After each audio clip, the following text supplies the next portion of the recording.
जन्मपत्री का 12वां भाव हमारी ज़िंदगी में बहुत महत्वपूर्ण योगदान देता है दर्शकों। इसलिए आज हम इस बारे में बात करेंगे कि कलयुग में इस द्वादश भाव और 12वें भाव से संबंधित क्या हमारे जीवन में घटनाएं घटती हैं, यानी जो ग्रह यहाँ पर बैठे होते हैं उनका प्रभाव हमारी ज़िंदगी में बहुत ज़्यादा पड़ता है।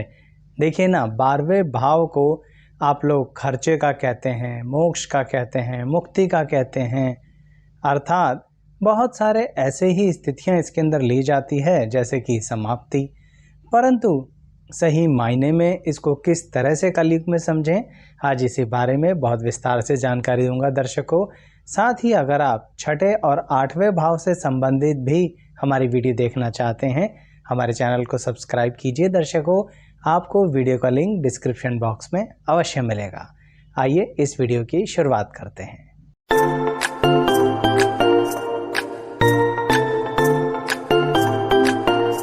मैं एस्ट्रोलॉजर शैलेश जैन आपका अपने चैनल पर स्वागत करता हूं दर्शकों। 12वें भाव यानी कि द्वादश भाव को हम बहुत ही विचित्र दृष्टि से देखते हैं। कई बार हम सोचते हैं कि यहाँ तो सब कुछ व्यय हो जाता है, खर्च हो जाता है। अब खर्चे को सामान्यतः आप लोग धन से ही लेके चलते हैं, परंतु आज इसी विषय में विस्तार से बताने जा रहा हूँ कि जरा ग्रह अनुसार समझते हैं कि क्या, कहाँ, किस तरह से वो ग्रह बैठा हो तो इसका मतलब क्या खर्चा होगा, किस तरह से मोक्ष और मुक्ति को आप समझते हैं या लेके चलते हैं, और क्या हमारे कर्म यानी कार्य क्षेत्र पर भी ये प्रभाव डालता है। बिल्कुल डालता है। देखिए, जैसे कि आपके 12वें भाव में अगर सूर्य ग्रह बैठे हैं तो ऐसा व्यक्ति खर्चा बहुत करता है, और खर्चा करने के लिए जिन टॉपिक्स को यानी कि जिन चीज़ों को वो चुनता है उनका ज़रूर आधार कहीं ना कहीं धर्म या धार्मिक प्रक्रिया से होता है। अर्थात खर्चा करते हुए 12वें घर में बैठा हुआ सूर्य वाला व्यक्ति जो होता है ना, अपनी मुट्ठी खोल देता है, दिल खोल के खर्च करता है, दिल खोल के ऐसी प्रक्रियाओं में पैसा लगाता है। और तो और आप सिर्फ यहाँ पर पैसे को ही खर्चा ना माने, अपना तन मन धन तीनों चीज़ें अपना इंसान डेडिकेट करता है। अगर 12वें घर में उसके सूर्य बैठे हैं और धार्मिक प्रक्रियाओं में वो अपना पूरा डेडिकेशन दिखाता है, यानी अपने आप को ही पूरी तरह से खर्च कर देता है। और जब प्रश्न मन में आता है मोक्ष और मुक्ति का, तो 12वें घर में बैठा हुआ सूर्य यह कहता है कि मन में ये प्रश्न उठा ही देता है कि मोक्ष हमें क्यों मिलेगा। इसे तो प्राप्त करने के लिए बहुत बड़ा सन्यासी होना चाहिए, बहुत बड़ा तपस्वी होना चाहिए। यानी 12वें घर का बैठा हुआ सूर्य आपके आत्मा से प्रश्न उठाता है कि हमें नहीं मिल सकता मोक्ष, उसके लिए तो बहुत ज्ञानी और ध्यानी व्यक्ति होना चाहिए। इसीलिए आप अपने कर्म को ही मोक्ष की स्थिति दे के चलते हैं, यानी मुक्ति के स्वरूप मान के चलते हैं। मन में इच्छा तो रखते हैं परंतु प्रश्न का उत्तर ही नहीं पता होता, इसलिए ज़्यादा परेशान नहीं होते हैं कि हम तो एक सामान्य व्यक्ति हैं, गृहस्थ व्यक्ति हैं, तो इसलिए हमारे साथ तो ये प्रश्न उठता ही नहीं कि हमें मोक्ष और मुक्ति मिले। ऐसे विचार 12वें घर में बैठा हुआ सूर्य आपको देता है।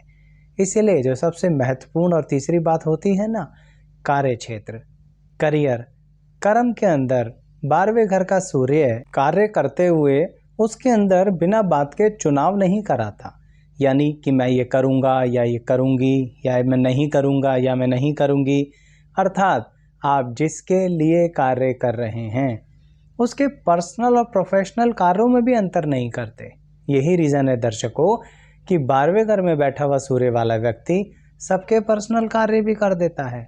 आप उसे सिर्फ एक फ़ोन तो मिला कर देखो, अपने कार्य छोड़कर आपके कार्य करने के लिए बहुत तेज़ी से व्यक्ति दौड़ा हुआ आएगा। कई बार शायद अपने काम के लिए छुट्टी ना ले, पर आपके काम के लिए छुट्टी पक्की ले लेगा। कहने का मतलब यही रहा कि पूरी ज़िंदगी भर दूसरों के लिए कार्य करता है, पर्सनल प्रोफेशनल कार्य में भी उसी तरह से डेडिकेशन दिखाता है, और सही मायने में इसी को ही 12वें घर का फल मानकर अपने को यही मुक्ति की राह लेकर चलता है। तो दर्शकों, यह होता है 12वें घर का सूर्य का फल, यानी कलयुग में 12वां घर सिर्फ खर्चा, मोक्ष, मुक्ति के साथ साथ उसे सही मायने में कैसे समझना है यही बताने की कोशिश कर रहा हूँ। पसंद आए तो लाइक ज़रूर कीजिएगा। अब अगले ग्रह की बात करते हैं। अगर आपके 12वें घर के अंदर चंद्रमा बैठे हैं तो इसका मतलब क्या हो सकता है? इसके कारण इंसान अपने मन के अंदर ही अंदर एक चिंता पाल लेता है, एक ऐसी परिस्थिति पाल लेता है। और जब खर्चे की बात करते हैं ना 12वें घर के अनुसार यानी व्यय के अनुसार, तो वो स्वयं को ही खर्च कर देता है। और कहाँ? बाहर दुनिया में, समाज में नहीं, अंदर अंतर मन से स्वयं को खर्च कर देता है। कई बार उसका मन इतना टूट जाता है कि वो यह कहता है कि शायद ये ज़िंदगी ही बेकार है। इसलिए अंतर मन से ही स्वयं को एक तरीके से एक दुख देता है, एक चिंतन भी करता है, पर चिंता के साथ करता है। और यही चिंतन मनन जो है ना, उसके अंदर ही अंदर आत्मा और मन को खर्च करता रहता है, व्यय करता रहता है, कमज़ोर करता रहता है। लेकिन क्या पूरी ज़िंदगी ही ऐसा होता है ये व्यक्ति? नहीं दर्शकों, चंद्रमा जब 12वें घर में बैठते हैं ना, तो यह सारी परिस्थितियाँ जब उस व्यक्ति के ऊपर जिम्मेदारियां आती हैं, यानी विवाह होता है, वैवाहिक परिस्थितियां उत्पन्न होती हैं, उसके बाद वो इस तरह की चिंतन और चिंताएं शुरू करता है।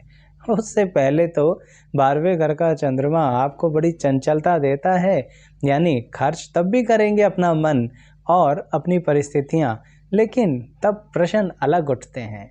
तब ये लगता है समाज में क्या चल रहा है, रिश्तेदारों के क्या चल रहा है, किसी और के जीवन में क्या चल रहा है। अब आप सोच रहे होंगे कि आचार्य जी, अच्छा शादी से पहले दूसरों के घरों में ज़्यादा इंटरेस्ट होता है इस व्यक्ति का। दर्शकों, ये व्यक्ति होता बहुत सामाजिक है, अर्थात शादी से पहले अपनी तो कोई जिम्मेदारी थी नहीं, तो इसीलिए दूसरों की जिम्मेदारियां समझने के लिए दूसरों के घर की बात तो पता होनी चाहिए, जिससे दूसरों को जाके हम सलाह तो दे सकें। ऐसी मन में इच्छा रहती है, यानी अपनी जो काबिलियत है उसको कैसे खर्च करना है, पहले सब पर, उसके बाद अपने परिवार, अपने जीवन साथी, अपने बच्चों के प्रति ही घूमते रहना, सोचते रहना, चिंतन करते रहना। इस तरह से इंसान खर्च को लेकर चलता है 12वें घर के चंद्रमा के कारण। लेकिन जब बात मोक्ष और मुक्ति की आती है तो ऐसे व्यक्ति बहुत ज़्यादा विचार नहीं करते, इसकी परिभाषाओं में नहीं जाते कि मोक्ष क्या होता है, मुक्ति क्या होती है। वो तो आज के जीवन को जीते हैं, आज के समाज को ही सब कुछ मानते हैं। इसी कारण दर्शकों, अपने कार्य क्षेत्र में, अपने काम धंधे में बहुत पक्के होते हैं। आपने कुछ लोग सुने होंगे ना, जिनकी अटेंडेंस 100% होती है और कहीं 101% के चांस हो तो वो भी हो जाती है। यानी ऐसे लोग अपने काम के प्रति मन को लेके बड़े समर्पित होते हैं। वहाँ पर भी वो अपना समय बिना वजह खर्च नहीं करते, बड़े ही संतुलन के साथ अपने कार्य को करते हैं, बड़े नियम अनुसार अपने कार्य को करते हैं। इसी कारण हर समय अपने कार्य पर प्रेजेंट होते हैं, कैसे भी पहुँचें, करना ज़रूर है आज अगर ये कार्य है तो। इसीलिए ये लोग अपने करियर में धीरे धीरे ही सही परंतु तरक्की करते हैं। दर्शकों, वहाँ पर समय तो खर्च होता है ज़्यादा इनका, लेकिन अंततः इनको रिजल्ट मिलता ही मिलता है। इसी से संबंधित 12वां घर एक और बड़ी विचित्र बात देता है इन लोगों को। यह लोग या तो विश्वास करते ही नहीं किसी के ऊपर, या फिर एक बार अपना विश्वास सामने वाले के हाथ में दे दिया तो फिर उस पर शक नहीं करते। समझ रहे हैं आप? उसको ही एक तरीके से मुक्ति भावना मान लेते हैं कि यह व्यक्ति तो हमारे जीवन में हमारी सहायता करने के लिए आया है, यह व्यक्ति हमारे साथ था, है और रहेगा। समझ रहे हैं आप? मन 12वें घर में इस तरह से प्रैक्टिकल लाइफ में ही मोक्ष को छू रहा होता है, जिसके अंतर्गत वो व्यक्ति ज़्यादा इधर उधर के विचार नहीं करता। इसीलिए या तो शक करता है या विश्वास करता है, बिना बात के अपने मन में एक समुद्र मंथन नहीं चलाता रहता कि कभी शक करे कभी विश्वास करे, ऐसी परिस्थितियां नहीं बनाता।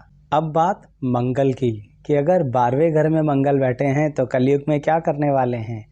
एक परिभाषा तो आप भी जानते हैं कि उसे मांगलिक कहेंगे, लेकिन आज बात मांगलिक की नहीं हो रही। आज यह हो रहा है कि खर्चा क्या होगा, किस तरह से होगा, होगा भी कि नहीं होगा, मोक्ष मुक्ति को क्या लेके चलते हैं ये लोग, और सही मायने में कर्म की क्या परिभाषा लेके चलते हैं। तो जब 12वें घर में मंगल बैठते हैं ना, तो ऐसा व्यक्ति खर्चे के मामले में थोड़ा डिफरेंट होता है। डिफरेंट कैसे? दर्शकों, यहाँ पर वो व्यक्ति दूसरों पर तो क्या खर्च करेगा, स्वयं पर भी खर्च करने से पहले 1000 बार सोच लेता है। कहने का मतलब मंगल की ताकत से अपने पैसे को पकड़ कर चलता है। अब यहाँ पर अगर आप उसे कंजूस लेके चल रहे हैं तो ये आपकी गलती है। मैं ऐसा कुछ नहीं कह रहा, मैं यह कह रहा हूँ कि उस व्यक्ति को फाइनली मन में इच्छा रहती है, क्यों करें खर्चा, करना क्या है, क्या ज़रूरत है इस चीज़ की, ज़रूरत है तो बताओ, बिल्कुल आ जाएगा, नहीं तो अगर ज़रूरत ही नहीं है तो ज़रूरतें बनाओ मत। यानी ऐसी मनोस्थिति उस व्यक्ति के मन में आती ही रहती है 12वें घर में मंगल बैठने के कारण। इसलिए खर्चे के मामले में ज़रा पकड़ कर जकड़ कर चलते हैं स्वयं को। और फिर बोल दूँ आपको, ये बात सिर्फ पैसे की ही नहीं हो रही है, अन्य परिस्थिति की भी हो रही है, यानी तन को लेके भी और मन को लेकर भी। अर्थात बिना वजह ना तन का खर्चा करना, ना मन का खर्चा करना। अब जब मन का खर्चा भी नहीं करना तो इसका मतलब अगला प्रश्न जो मोक्ष मुक्ति से रिलेटेड आता है, अगर आप इनसे पूछें कि आपको मोक्ष की प्राप्ति करनी है, आपको मुक्ति चाहिए, तो ये आपसे स्पष्ट ही पूछ लेंगे, ये क्या होता है, कैसे होता है, क्या होगा इसमें, इससे कैसे कंफर्म होगा कि हमें मोक्ष और मुक्ति मिल गई। अर्थात मंगल वाला एनालिसिस पूरा डिटेल में करते हैं और फिर कहते हैं कि अब ये सब सोचें या अपनी ज़िंदगी और अपने काम धंधे पर ध्यान दें, अब ये सब सोचें या बाकी कैलकुलेशन कर लगाएं, और फाइनली फिर अपने काम पर लग जाते हैं। ऐसा इसलिए कहा क्योंकि अब जो तीसरी बात है ना, कर्म, कार्य क्षेत्र, वहाँ पर 12वें घर में बैठा हुआ मंगल बड़ा कमाल करता है। टाइम के बहुत पक्के होते हैं।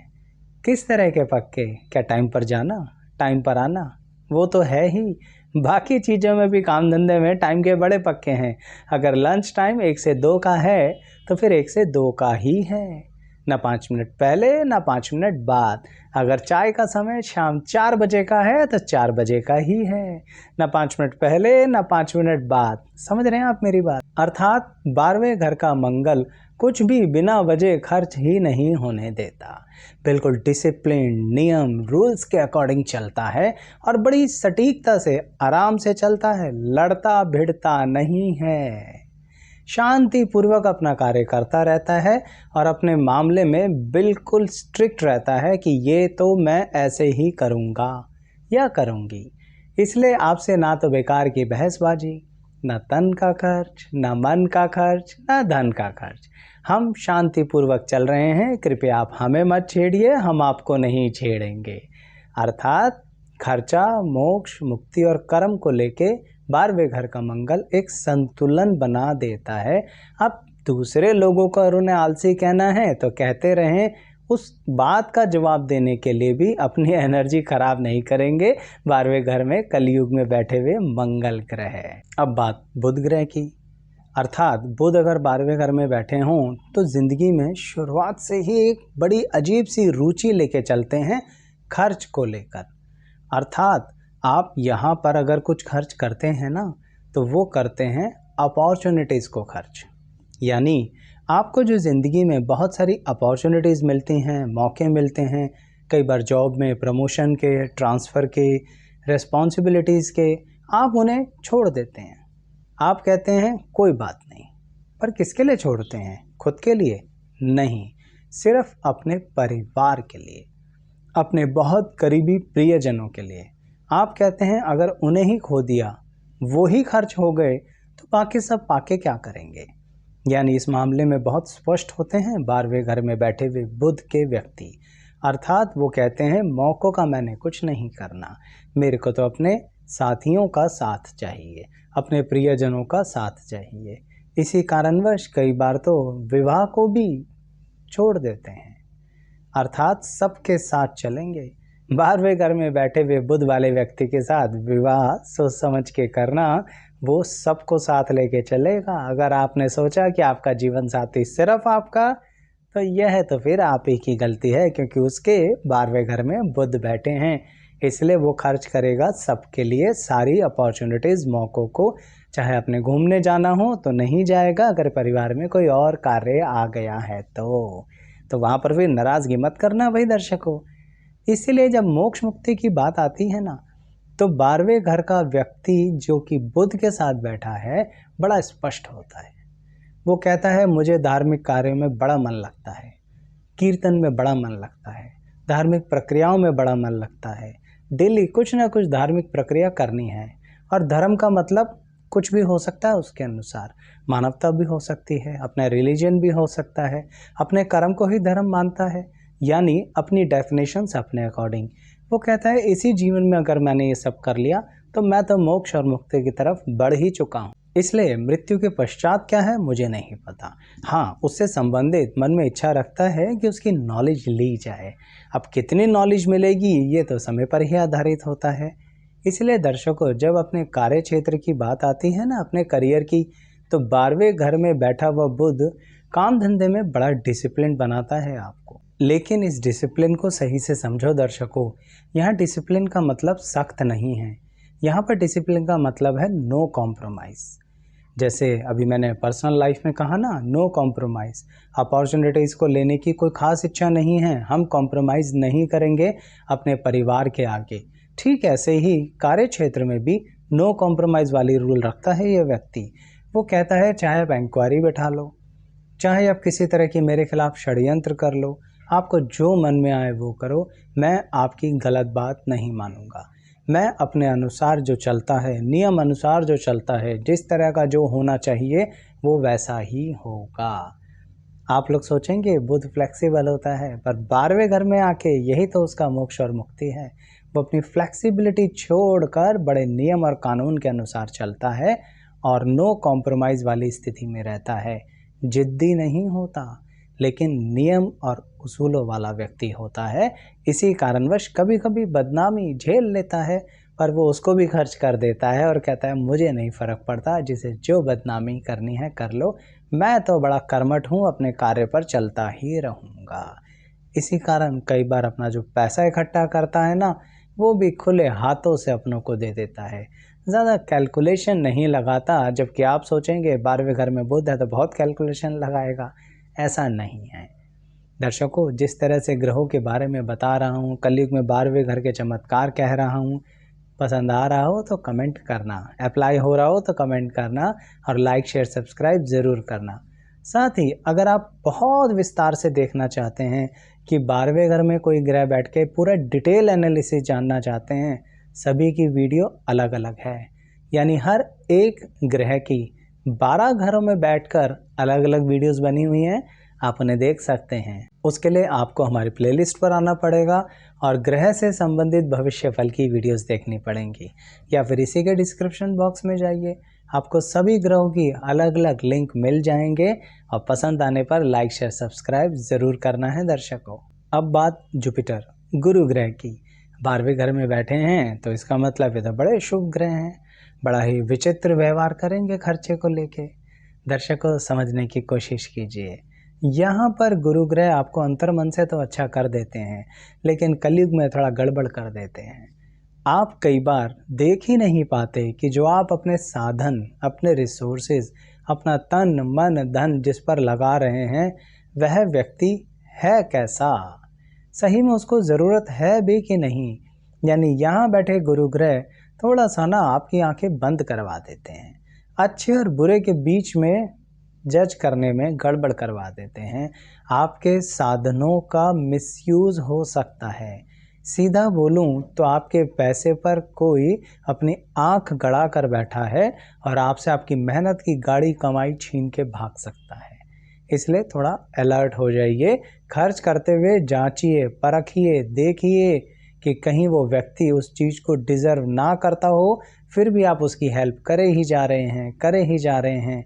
और ये बात आप बचपन, जवानी, मिडल एज, बुढ़ापा सब जगह करते हो, इसलिए आपको ज़्यादा सावधानी रखनी है 12वें घर में बैठे गुरु के साथ खर्चे को लेकर। और ध्यान रखिए, खर्च बात सिर्फ धन की नहीं हो रही, तन की भी हो रही है, रिलेशनशिप्स की भी हो रही है, यानी मन की भी हो रही है। इसीलिए जब मोक्ष और मुक्ति का प्रश्न आपसे पूछा जाता है तो आप कहते हैं कि अगर मुझे मानवता या मुक्ति में से चुनना हो तो आप मानवता को चुन लेंगे।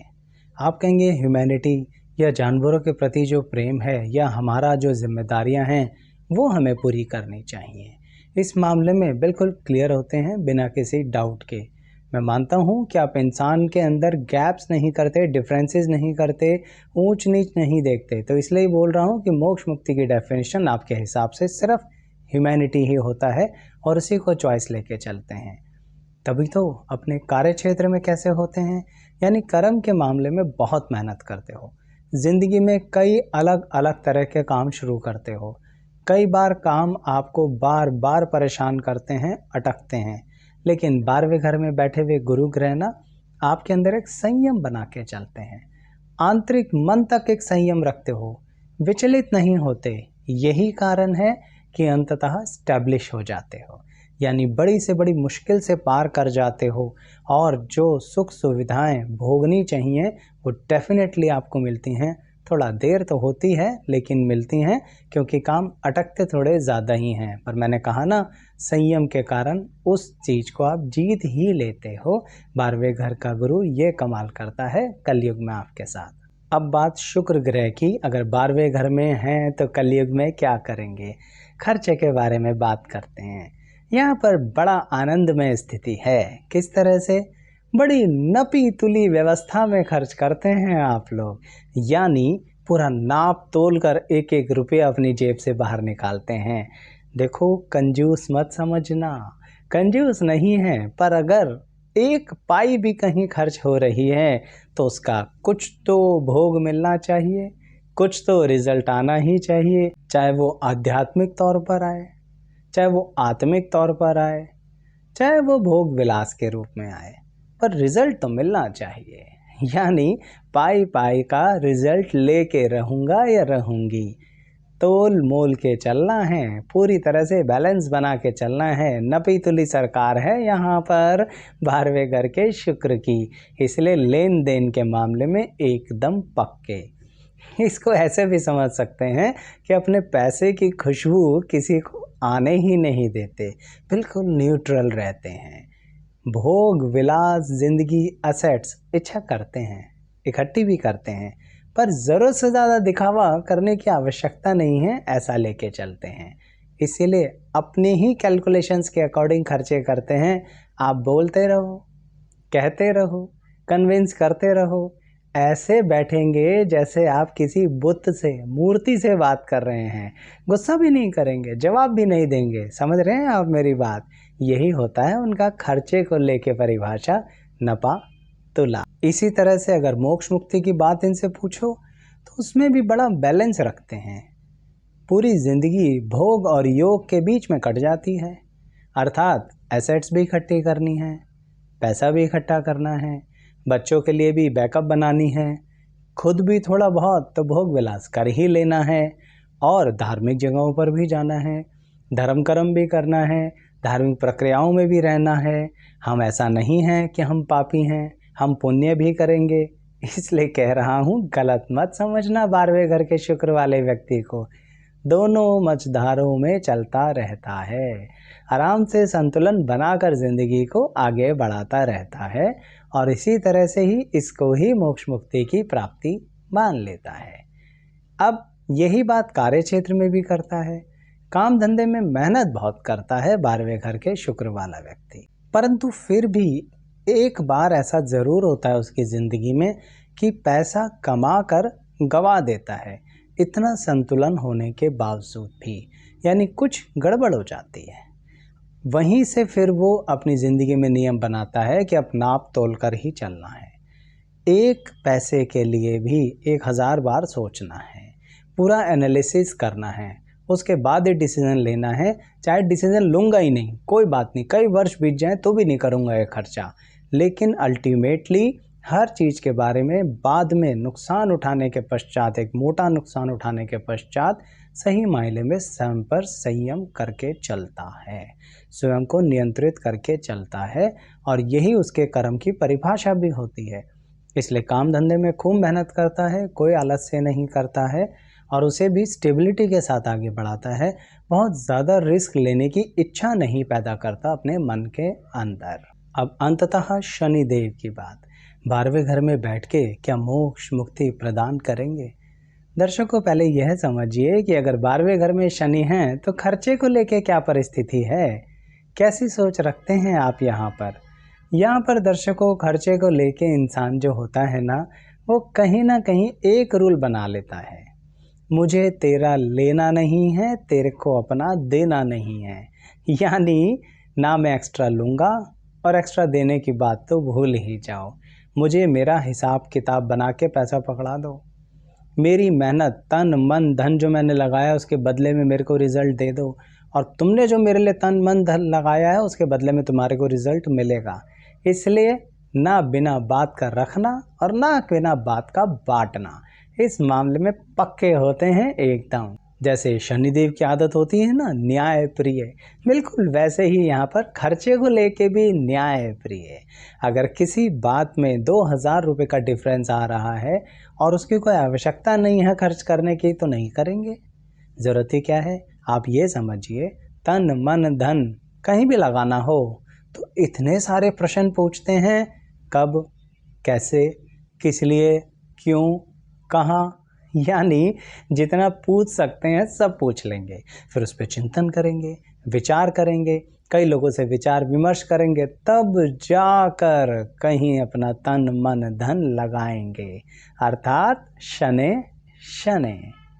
अच्छा, जब मोक्ष मुक्ति की बात इनसे पूछो तो 12वें घर के शनि ग्रह एक बात कहते हैं कि प्रैक्टिकल लाइफ में सबको दिखाते हैं, हमें नहीं चाहिए, हमें नहीं पता मोक्ष मुक्ति क्या होता है, परंतु मन के अंदर इसके बारे में जानने की इच्छा रहती है, इसको पाने की भी इच्छा रहती है।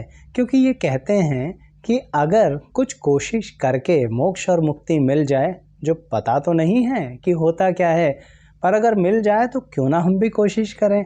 क्योंकि ध्यान रखना दर्शकों, ये जो कोशिश शब्द है ना, ये बड़ा कमाल का है इनका। अब देखिए ना, इसीलिए अपने कार्य क्षेत्र में भी कोशिश करने के लिए भी बहुत सारी कोशिशें करते हैं।